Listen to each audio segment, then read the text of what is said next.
before going on a long road trip, actually before even getting out to drive, it's a good idea to make sure that tires are properly inflated. So make sure that they aren't overinflated or underinflated.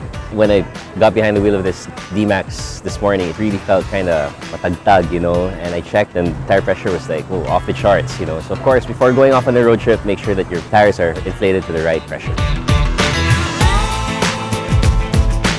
You must travel as a group. If there are faster cars that want to overtake you, you should give them space. So have space between each car in the convoy so that people can pass you. Just because you're traveling in the group, that doesn't mean you have to bunch yourselves together, because that's actually not a very good idea. They keep the convoy loose. If someone wants to overtake, give them space so that they can go in between each car. And don't act like you guys are the kings of the road, because you're not. The road's meant to be shared by everyone. For going on a long road trip, you have to be well rested, so that way you'll be alert and you're aware of everything that's going on around you. Your car, it's not just your car that needs to be in good shape, your body has to be in too. And if ever you feel kind of sleepy or drowsy, just pull over and take a break, rest. It doesn't matter if you're late, as long as you get there safely, man. Nothing can be worse than falling asleep at the wheel. Now, it can't be helped that you're going to come across cars that are slower than you.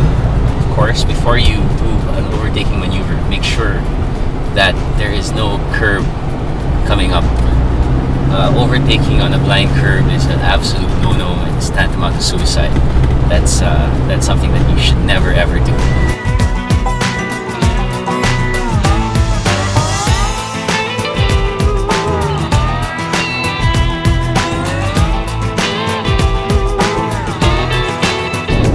When you do enter the mountains, especially if you're driving an automatic transmission vehicle, it's a good idea to shift it down to a lower gear when you're tackling corners. That way, you can be sure that you have power at the wheels, and when you do that, you're able to balance the car better. So for example, if you just attack the corner on drive, the car will really roll a lot. But if you put it down a gear or two, if the rev's kind of high, the car will be more balanced.